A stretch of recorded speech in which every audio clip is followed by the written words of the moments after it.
In a world of constant motion and ceaseless distractions, finding a moment of peace can feel like an elusive luxury. The allure of technology, the demands of everyday life, and the perpetual rush often pull us into a whirlwind of chaos, leaving little room for quiet reflection. Where success is often equated with hustle and grind, there exists a longing for something more. Could there be another way? Well, in 1967, the famous author Napoleon Hill answered this very question.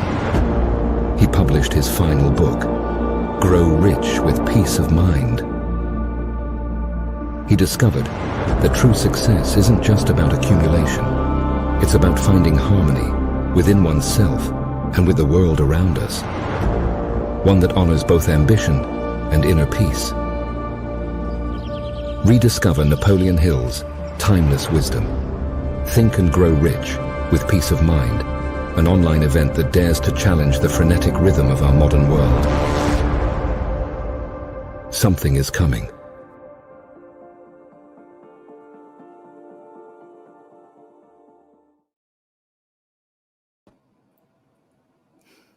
Welcome, everybody. Welcome to this bonus session, day 6 of Grow Rich with Peace of Mind. I am Carla Elizondo.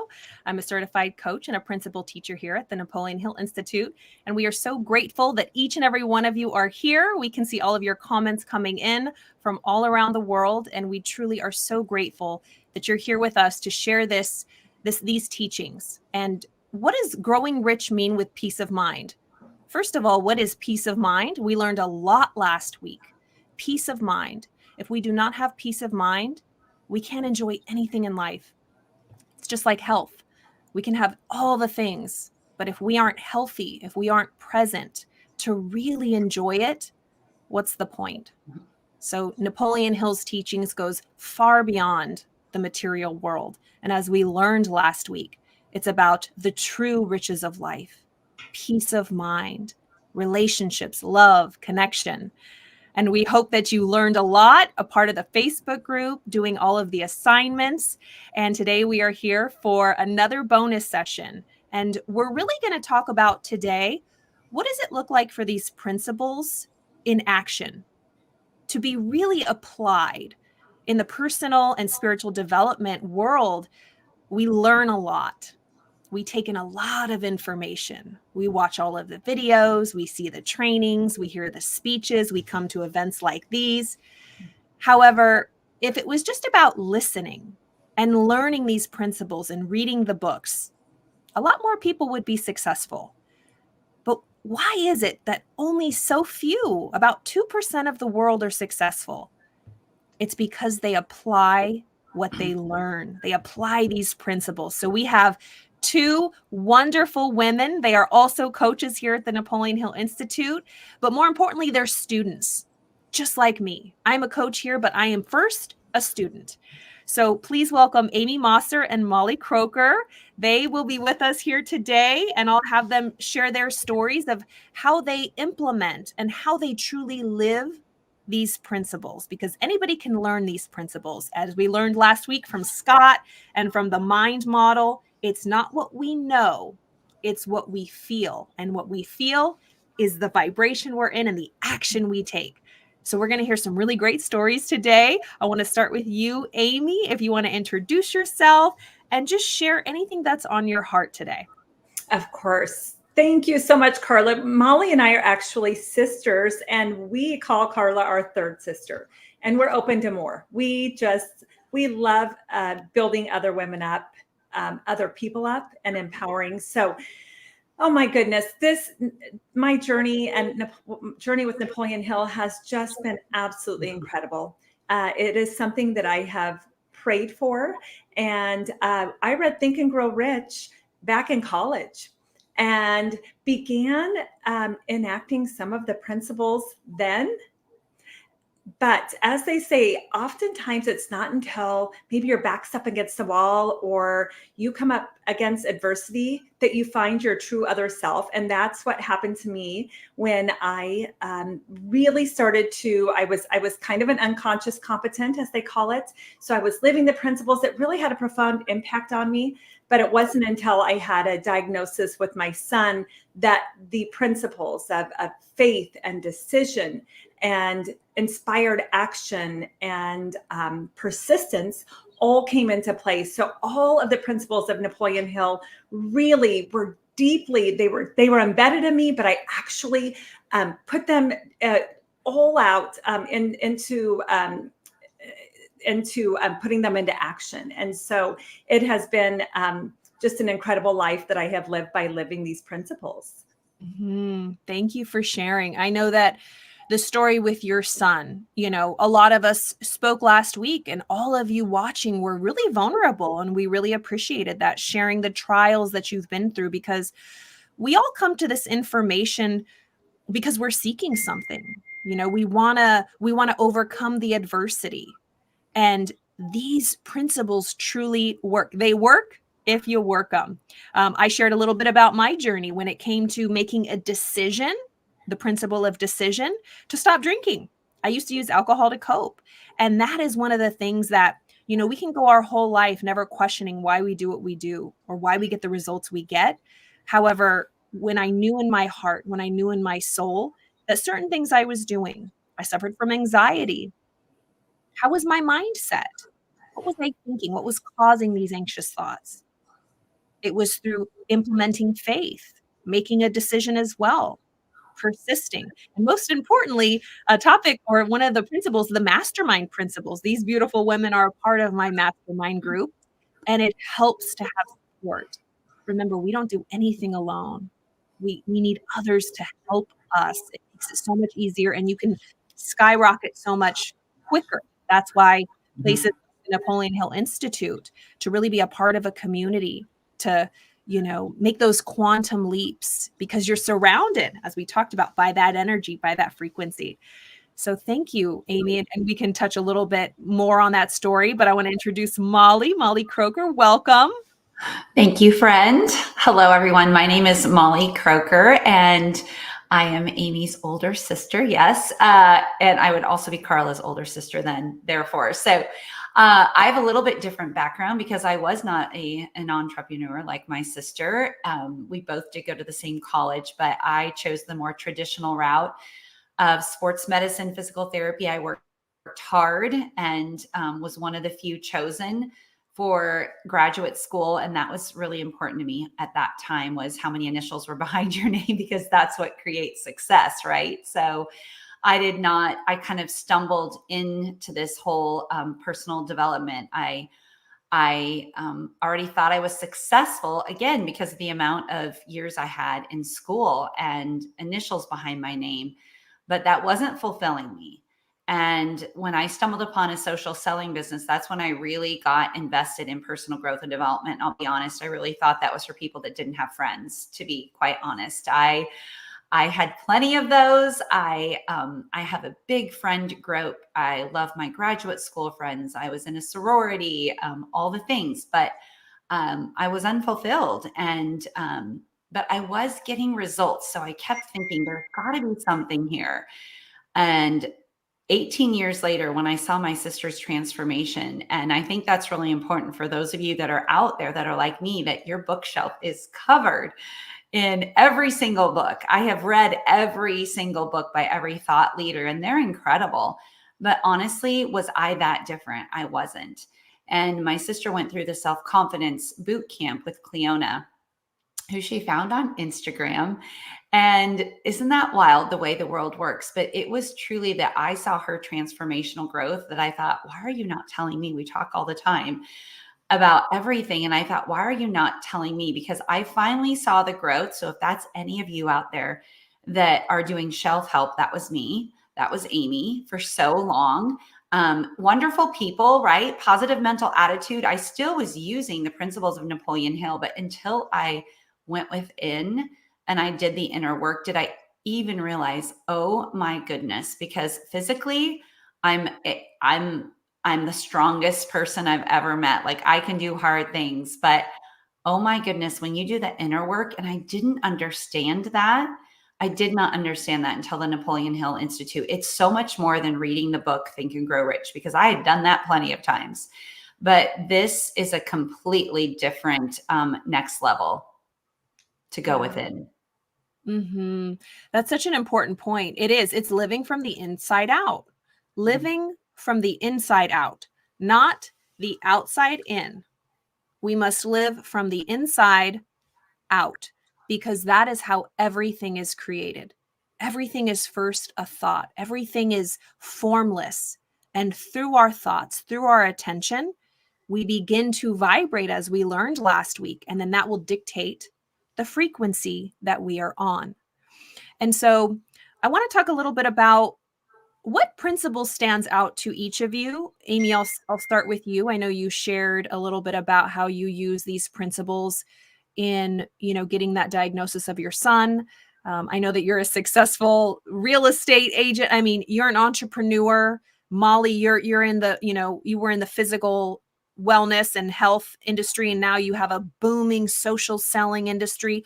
I am a therapist. I'm still in the mental health field, but I'm also in the world of personal development.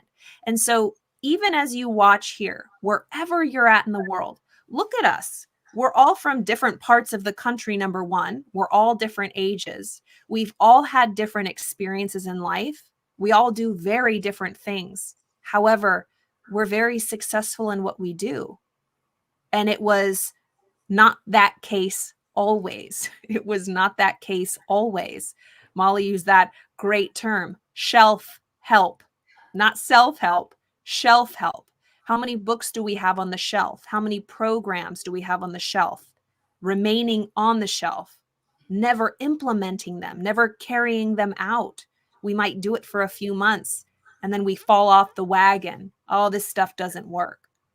But what would it look like if you took that off the shelf and you really started embodying these principles?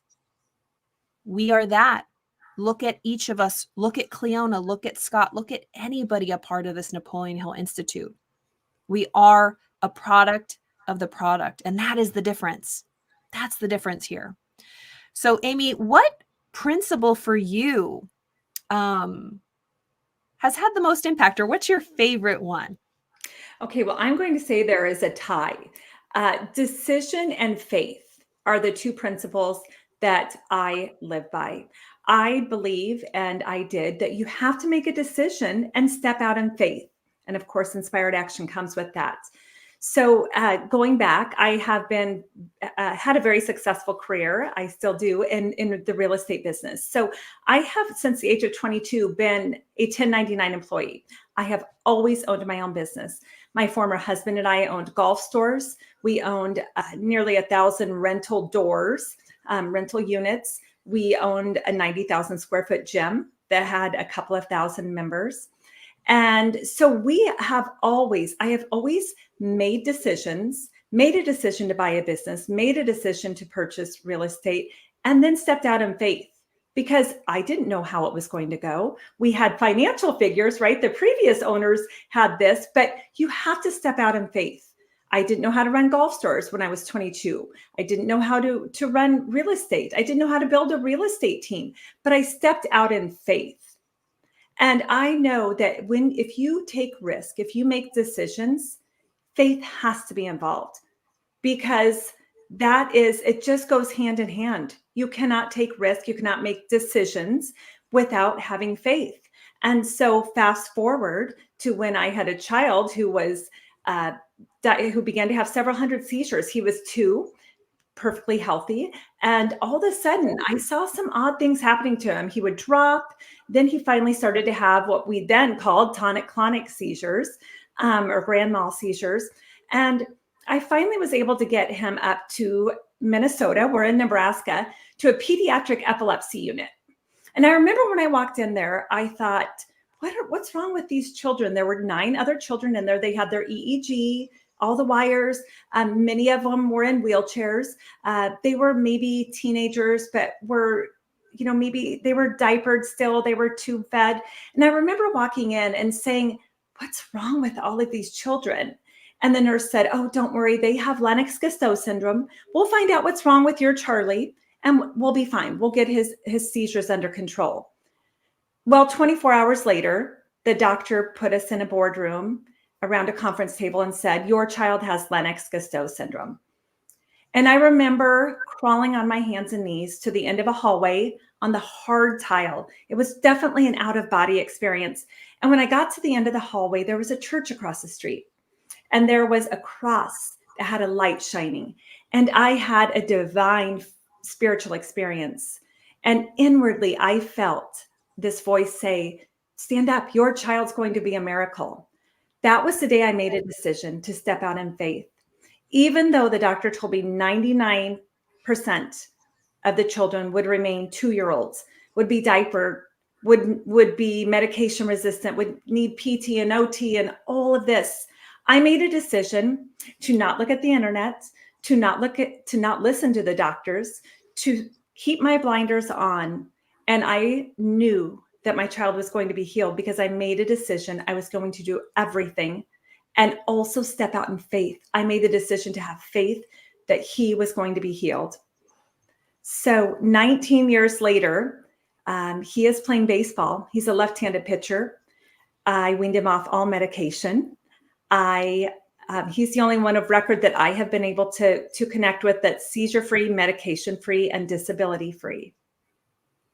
And that is how I have always lived my life. I had from the time until he started those seizures, but this has been so on purpose and persistence, decision, faith, all of them. But that decision and faith, making that decision is ultimately what changed the course of my child's life. Wow. Thank you so much, Amy, for sharing that beautiful story. I've heard it. And every time I hear it, I always get chills. I get the goosebumps, and it just reaffirms my belief. You truly are a testimony. Your son is a testimony. And, as you were speaking, for me, it's a tie between decision and autosuggestion. But on the topic of decision, sometimes, even if you don't have faith, make a decision that you do. Make a decision. God, I don't know, or whatever you believe in. I don't know if I can do this. I don't have faith that I can. Make a decision that you'll surround yourself. We often throw around the phrase here, if you don't believe, if you don't have faith, borrow ours. Borrow our faith in you. The only reason that we do this is because it works, and we are truly a testimony of that.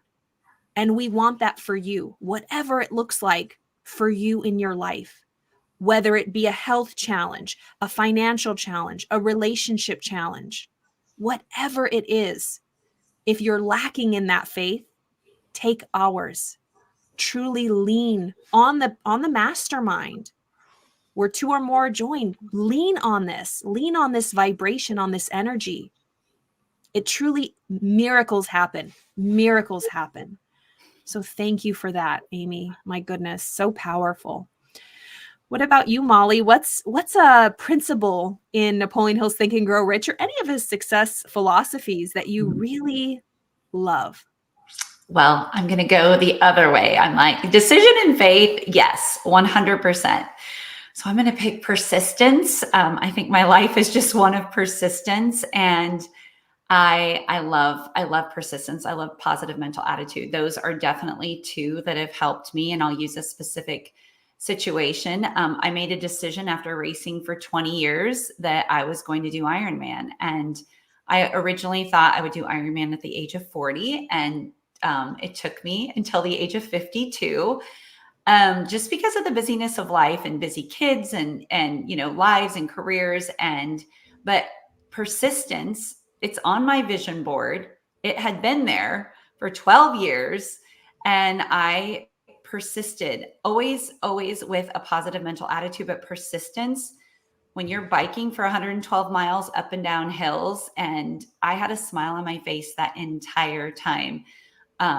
And it was because I truly was like, thank you, God, for giving me this ability to just do this and to feel this well. Thank you for the joint space. Like I visualized, and auto-suggestion is another big one, but I talked to myself and saw myself and went through the imagery and the words and everything. I mean, it was so real in my mind that when I did cross that finish line, I mean, the man that gave me my medal, he's like, why are you still crying? You know, it's been 2 minutes. And I'm like, because I have seen this in my mind for 12 years. I have seen this in my mind. And so it came from a decision, right? Scary. I'm going to do this. I'm going to pay the money. I put it out on social media. That really made me scared because I wanted to take it down the next day. And I thought, how many people saw it? What if I get injured? And what we always say, all the fears.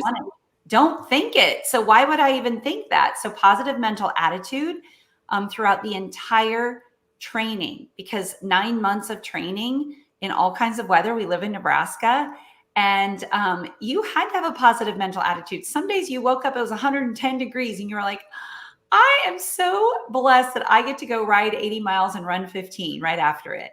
And but I did. I was so full of gratitude, and I believe that creates a positive mental attitude.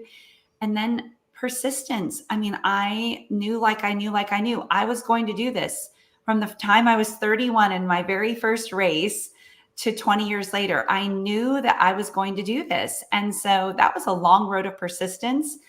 There is no time frame on persistence.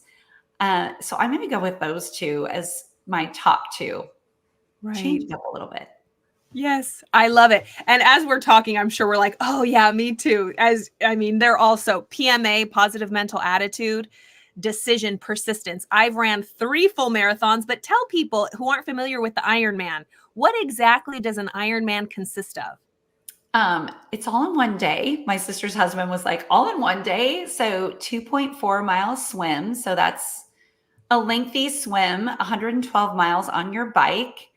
And you're in that tri position. So it's really comfortable though, to be down on your elbows. It kind of looks a little weird, but it really is comfortable on your pelvis and your back. It sounds weird. And then you get right off your bike and you run a marathon, which is 26.2 miles. And it truly was the hardest thing I've ever done, but the most rewarding. And I'm so grateful. Like I still watch the videos and I think I am so full of gratitude that I got to do that. Because there are people that would change, that are going through far worse things, far harder things than what I've even tackled. And so I'm just so grateful to be given the opportunity. Yes, my goodness.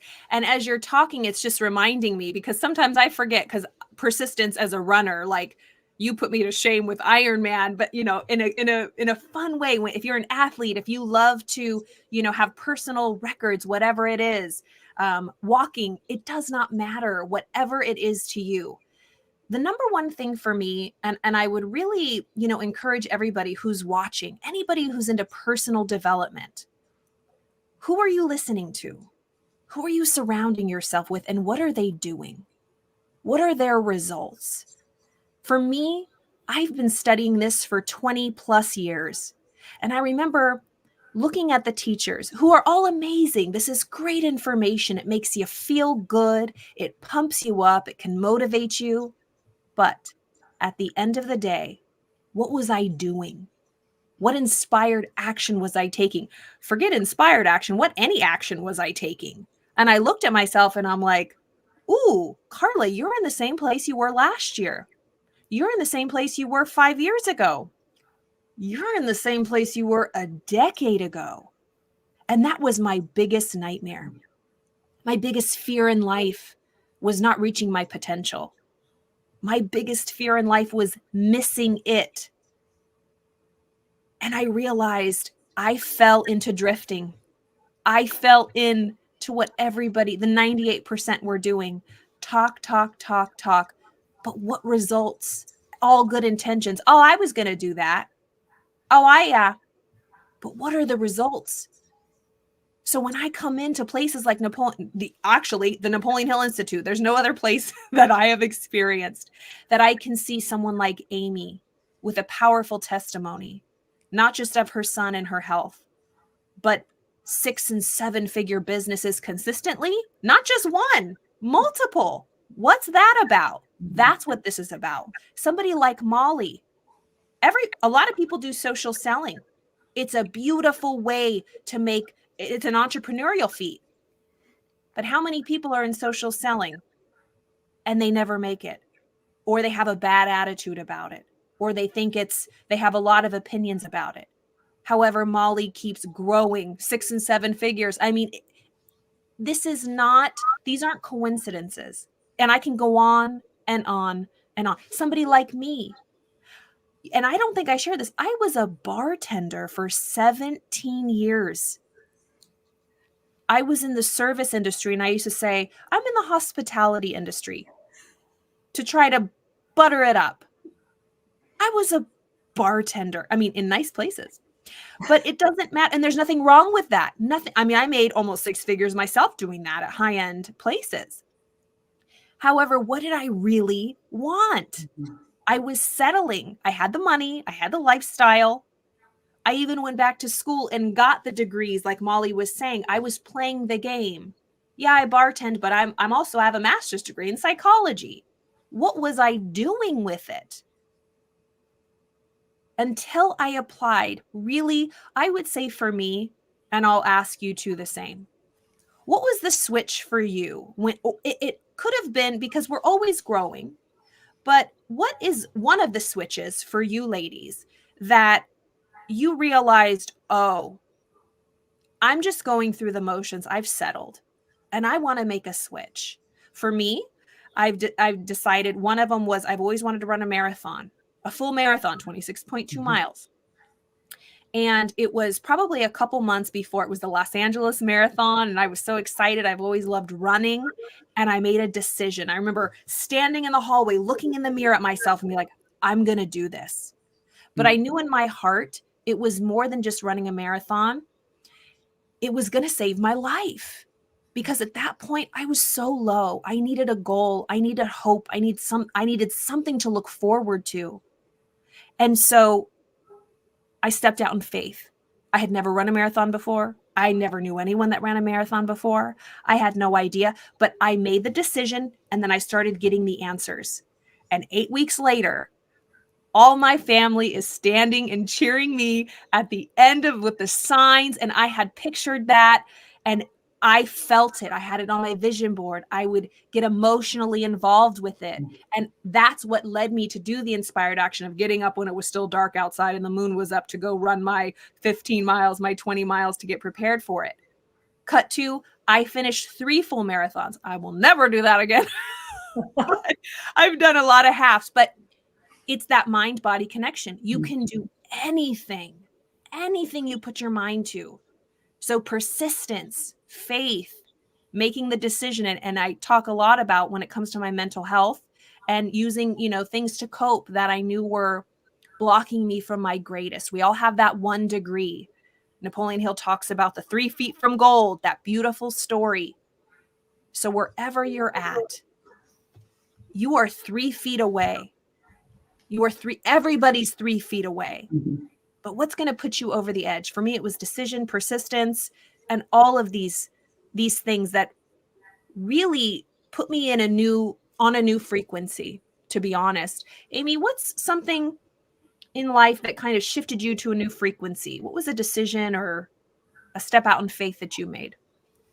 I would say, as I mentioned earlier, my former husband and I had many businesses. We had a really lovely life. We had 2 children, the country club, the traveling all the time. It was a beautiful life, but we weren't good together. And so what I did is I had to step out in faith. And I remember thinking, I'm going to give up all of this lovely, but it wasn't who I was at my core. And for me to give up the financial piece of it, I did. Again, I had to go within. I knew I had to be true to myself. And I gave it all to my former husband. We had 2 wonderful children. I say they're the best of him and the best of me. So they're fabulous. But I did. We had millions and millions of dollars worth of items, material things. It was items, right? And so I gave all of that to my then husband and started over, completely over. When I say completely over, no retirement, no child support, no health insurance, 1099, and I'm 100% commission. But I made a decision and I had faith. And I knew that I'd made it once and I could make it again. So I stepped out in faith. I kept my kids in the house. I wanted my kids in the house and I went to work. I auto-suggestion. This is where I really started to use auto-suggestion. I pictured my life. I knew it had taken me 20 years to make millions and millions, and I was going to do it in half the time. And in order for me to do it in half the time, I decided to form a team of ladies, help them. I always say you're most, or Ed Milet, I'm borrowing this from Ed Milet, you're most powerfully positioned to help the person you once were. I decided to help women who were in my same situation. Many of them hadn't worked before. They didn't had a career. They needed some flexibility because some of them were walking through divorces. And so I started a team of ladies. Like Carla said, I said, borrow my belief. Borrow my belief. I've done it once.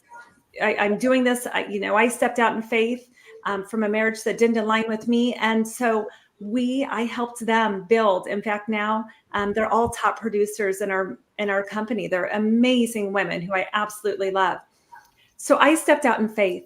And what made me, I made that decision. I flipped 9 houses. I have put my kids through college with no student loan debt.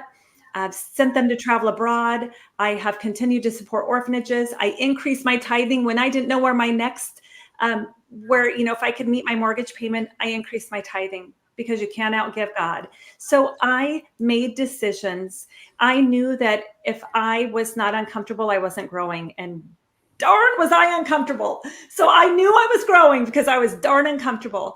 But fast forward, or as Carla says, cut to, I love that verbiage. Cut to my life now. I ended up marrying the man of my dreams, who I met in line at the popcorn stand at our kids' ball games. He is just the kindest individual. Like Carla said, the 6 figures that I had always made has gone to 7 figures. And the women, that's where Napoleon Hill entered my life. Again, I needed to get a little more uncomfortable. I was comfortable making great 6 figures. I wanted to get more uncomfortable and really make my circle even smaller, because I wanted people who were in the penthouse thinking and not basement thinking. I only surround myself with penthouse thinkers, with people that are vibrating high with crazy energy. My sister happens to be one of them. I even moved next door to my sister, for Pete's sakes. I bought a dream house that was gorgeous on a beautiful golf course on an acre of land. And the house came up next door to my sister. I ended up getting an offer. My house was not for sale on my dream home. And I live next to my sister. We are having the time of our lives. And none of this would have happened if I wouldn't have made a decision to step out, to get uncomfortable, to continue to grow, to pray about finding a bigger conversation. That's where beautiful Cleona entered my life.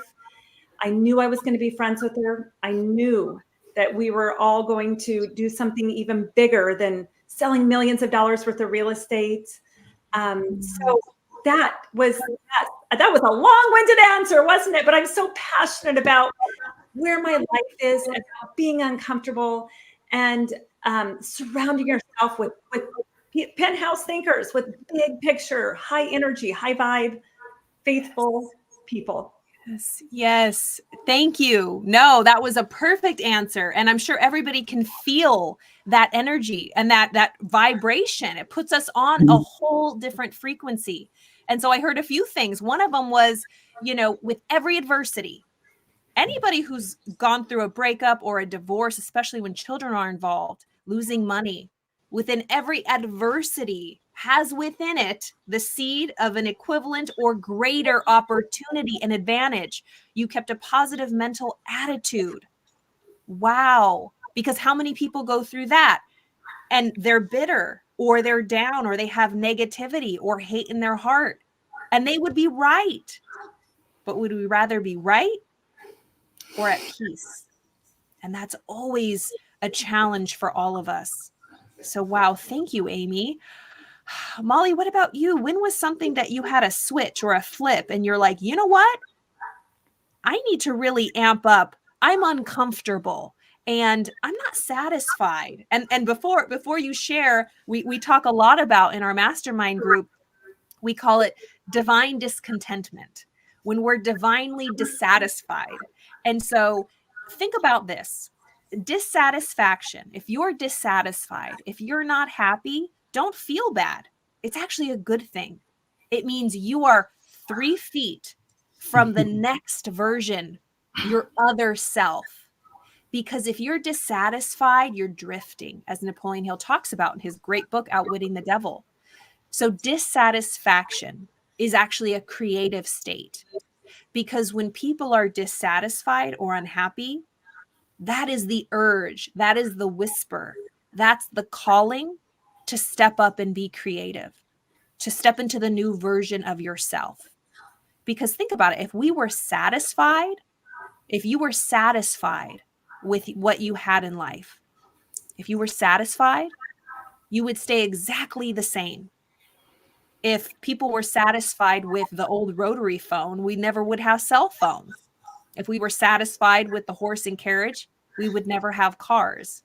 If we were satisfied with snail mail, we wouldn't have email and the internet.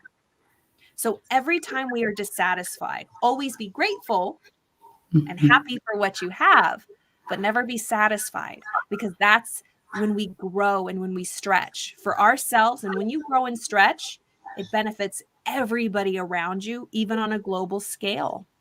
So always remember that. So Molly, when was the time you were divinely dissatisfied or dissatisfied? There's so many, right? But there was a time in my business. This is such a great story. We're storytellers, if you can't tell. That we were expanding into Taiwan. And so I told my husband that I was going to go, and I had done my research and knew that mother sons would be welcomed there. You know, I don't speak Mandarin. I don't even understand it, but I was going to take our son, who stands out in a crowd, especially in Taiwan. He's nearly 6'7". So I thought, okay, it's his senior year of high school. And the day before, and this is always when you're like, well, this must be God telling me not to go. I was at an event with Richard Branson and Tony Robbins, and it was a big, lovely event in Vegas, and all of my credit cards got stolen. And so I was going to be flying out the next morning. So I have zero money. And I think I had 300 new Taiwanese dollars, which is like $30. And I was meeting our son in San Francisco. He was flying in from Nebraska. We were going to go to Taiwan to just grow my business. We were launching there. And while I was flying the 14-hour flight, 13 of the 14 appointments canceled while I was in the air. And so landing with no sleep in the middle of a country where I don't speak the language. And honestly, I had to turn my expectation into appreciation. And I remember just kneeling in that hotel room. Sam is asleep. And I'm like, all right, God, this is it. This is it. This is going to grow me, or it's going to wreck me. And I'm going to choose that it's going to grow me. So there again, putting faith into action.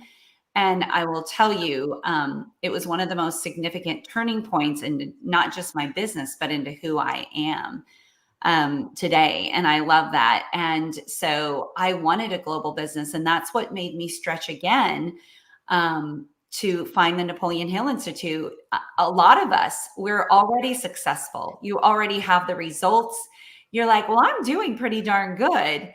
And I was just at a point in my business when you are the top 1% and you're able to show other people like how to build a successful business. That feels really good inside. But the one thing that was missing is, how could I teach someone to believe in themselves? If I could figure that out. And honestly, Napoleon Hill Institute, and not just the principles of Think and Grow Rich, but honestly, the reading psychocybernetics and going deep within and understanding the mind, that was completely new. I come from a science background. I have plenty of science. But when I learned that, honestly, that was the quantum leap for me. And I I honestly have just been obsessed. A strong desire, right? I'm taking it to bed. I'm waking up with it all the time, and AirPods in, listening like a crazy fool. But it's me talking to myself, which sounds really bananas, right? To some of you out there, but it has been a massive quantum leap or accelerator, whatever the word is, because I was longing. I always know if you're comfortable, it's time to get uncomfortable. And I know that I am experiencing coaching women and men all over the world to where I have interpreters and such a significant presence that I can bless and serve people all over the world. And when I saw Napoleon Hill Institute and the amount of global impact that they have, I knew I wanted to be a part of that. Even in practicing, right? When we practice in our coaching on Thursdays, like I get to practice with people from all over the world, not just people from the United States or Canada or the UK. I mean, I can understand them, but when I get to where somebody else is speaking a language that I don't quite understand, that grows me, and I love that part. But it's when I really, I mean, that big shift for me was understanding the way the mind works. And oh my goodness, living judgment free. I'm not saying I'm perfect. You never heard me say that, but I had no idea. I thought I was a good person. I thought I was positive. You know, all the things that we do, right? I'm a Christian. I go to church, you know, but I was I absolutely was judging people all the time, every minute of the day, myself, everybody out there. Again, it's such a different way to live. It's so much bigger than just the global impact that we're going to have as coaches. But oh my goodness, when it starts with you and you start to see that ripple effect, it's powerful. Right. And I'm so glad you said that. And we'll kind of in the next 5 or 10 minutes wrap up. But as Molly just said, this is a way of life. Studying these principles and everything under the umbrella. And I'm glad Molly brought it up. And as Cleona spoke about, the Napoleon Hill Institute really stands on powerful, timeless principles. But under the umbrella, we study all of the greats, how the mind works, the paradigm shift, psychocybernetics, Dr. Maxwell Maltz. We use the stick person from Dr. Thurman Fleet. We have the Lion's Den, where we study spiritual books, Neville Goddard, Thomas Trower, Genevieve B. Rand, all of these powerful programs. The self-confidence camp. That's pretty much all about psychocybernetics, all about self-image. How do you see yourself? Because how you see yourself is how you'll show up in life. But personal development, please remember this clearly. You're into it because you're here. But I would really encourage you to really take an honest, fearless moral inventory, as they say, and ask yourself, am I really anywhere different than I was this time last year? Where was I last March? Where was I 5 years ago? Perhaps you have been growing. Like Molly said, a lot of us are successful. We do grow. But where is your cap? Where are you limiting yourself? There's always a next version. So truly, this is a way of life. This community for me is everything. It keeps me accountable. It keeps me on point. It keeps me on track. It lifts me up when I'm down. I can borrow the faith when I'm wavering, when I'm trying to reach a new goal. And I have quantum leaped into a new frequency. And last week, somebody asked a beautiful question. What's the difference between frequency and vibration? And I used the metaphor that really helps me. So I want you to think of a building. We are all in the same building. Earth, this planet, say it's a building. And in this building, there are an infinite number of frequencies or floors. There's an infinite number of floors. And Amy referred to as what we call, we are on a low frequency, we're in the basement, or we're on a high frequency and we're in the penthouse. So within this building or structure of life, there are so many different floors or frequencies we can experience. Think of a frequency as a place. It's a physical place that you experience. You see, hear, smell, taste, touch on a certain frequency. It's a place. Well, what dictates what frequency you're on? Because we all live in the same world. Rather, we live on the same planet, but very different worlds. We live on different frequencies. We can all be in the same restaurant, having a very different experience because we're in the same restaurant, but we're on different frequencies. We're actually in different realities. We're in different places. I like to think, these days, especially like Marvel and all these movies, they talk about, the metaverse and all of these different timelines, these realities. Think of that as a frequency. Again, how do we get on? I want to be in that frequency. I want to be in that reality. I want to be on that timeline. Your vibration will dictate that. Your vibration, which means how you're feeling, the vibratory state, which is just emotion moving in your body, will dictate what frequency you're on. So when we are filled with anger, hate, resentment, not, lack of faith, doubt, it's not good or bad. It's just a low vibratory state. And we will be on the frequency of doubt, worry, all of this stuff. And that's all we will be able to encounter and experience. And so for me, the Napoleon Hill Institute, it vibes very high and it puts me on a higher frequency into the penthouse. It's a penthouse frequency. We made a joke about we had penthouse hair. We were laughing. What frequency are you on? Look around you. Look at the people. Look at your job. And again, nothing is good or bad. Just I invite you to observe what are the current results in your life that'll show you the frequency you're on. You can shift it by shifting your vibration. What shifts your vibration? The thoughts that are emotionalized that you plant in your subconscious mind. So that's why positive mental attitude is so huge. And we learn about the mind. We learn how to use our mind. We're the alchemists, truly. And so we study all of these things. But I just want to thank everybody for being here. Amy, I'll ask you and Molly, any closing remarks or anything you want to share with anybody? Maybe, we are most powerfully positioned to serve the person we once were. Where were we at before? Maybe we had less faith, or we were in doubt, or we were afraid. What would you share with people that are listening right now that might be right on the precipice, right on that cusp, the 3 feet from gold? Amy, what would you tell everybody? Well, number one, do not quit. And number two, it's no coincidence that you have maybe stumbled across the Napoleon Hill Institute or myself or any of the other individuals that are involved in this. So take that leap of faith. For me, I was praying, like I said, for bigger conversations. And I knew that there was no coincidence that I stumbled upon Cleona and that she was starting the Napoleon Hill Institute. And I have had a business coach since 2008, but this by far was the best decision mentoring coaching to enter into. It's been an absolute quantum leap for me. So it's no coincidence, and trust that intuition and that feeling that you have. Yeah. Thank you. What about you, Molly? What would you share? I would definitely say make a decision. And Cleona would even say this about me meeting me over a year ago is I wanted all of the facts. I wanted to get everything in line.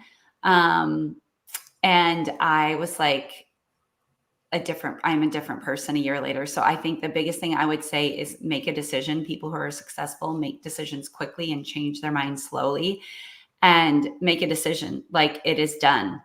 It is done. And in our mastermind, we say that all the time. It is done. And so I think the biggest thing is draw the line in the sand and step over. You don't draw the line in the sand and say, okay, when I get this, when I get that, because I have so many friends, probably 95% of them are in that same position. And guess what? A year, 5 years, 10 years later, they're no different. They're no different. Or maybe you're like Carla or myself, where you're like, I can do, I'm going to go to another course. I'm going to go to another course. I'm going to go buy another book. I'm going to listen to that podcast one more time. That was me. Like, well, I can get that information from reading this book. And I have a lot of people say that, like, I'm just going to read the book, Think and Grow Rich. And I'm like, that is such a great place to start for sure. Absolutely. But draw the line in the sand and step across and say, you know what? I'm joining this community because there is nothing else out there like this. I would not have experienced the growth. That was my word last year, was growth. It's by no coincidence that I found Napoleon Hill Institute, because those growth goals were shattered in a matter of weeks. And so it's such an incredible place. Make the decision and then have faith. It will move into form. And that's it. Yes. Thank you. And I'll end it with kind of what Molly just said. Shatter your current paradigm. Shatter what you believe is possible for you. Make a decision. Take that leap, whatever it looks like to you. We would love for you to join us here. There are so many different programs and ways you can be involved, and we offer things for everybody. And they're putting in the chat different links that you can click if you're interested, if you have any questions. And I know Cleona is so excited to speak to each and every one of you, and she probably will call you personally. That's what she was saying. She's ready to just continue to grow this community. So I would encourage you to just make an appointment. Just click on a link and join us. We are so excited, and we're growing, and our vibration is getting higher. And for me, it's been, words just can't describe. Again, I've shared in different past trainings in all areas: mental health, physical health, emotional health, monetarily, career-wise. This has helped me in every area of my life. There is no limit. So I would encourage you to take inspired action, listen to your heart and your gut, and just continue to study yourself. Surround yourself with like-minded people who are in this positive, high vibration, and we will see you in the penthouse. Thank you, everybody, for joining us. I love it. We will see you soon. Thank you. Goodbye. How do we define persistence? Napoleon Hill's 3 Feet from Gold story is a powerful testament to the significance of persistence. The story follows a prospector during the gold rush who found a vein of gold and started digging, filled with hope and determination. He toiled tirelessly, digging deep, believing he'd strike it rich. However, as challenges arose and progress seemed slow, doubt crept in. Discouraged, he gave up, selling his equipment to a junk dealer. This dealer consulted an expert who confirmed the gold was just 3 feet away. The junk dealer resumed digging and, true to the expert's word, struck an immensely profitable vein of gold. The prospector had been incredibly close to success, but stopped short. The lesson from this story is clear. Persistence, even when success seems elusive, is often the dividing line between those who achieve their goals and those who fall short. It's the fiery determination burning within us, driving us forward when others might turn back. It's that relentless energy that fuels us to push past every barrier, leap over every hurdle, and conquer every setback. When faced with uncertainty, staying persistent may lead us to discover the gold just 3 feet away.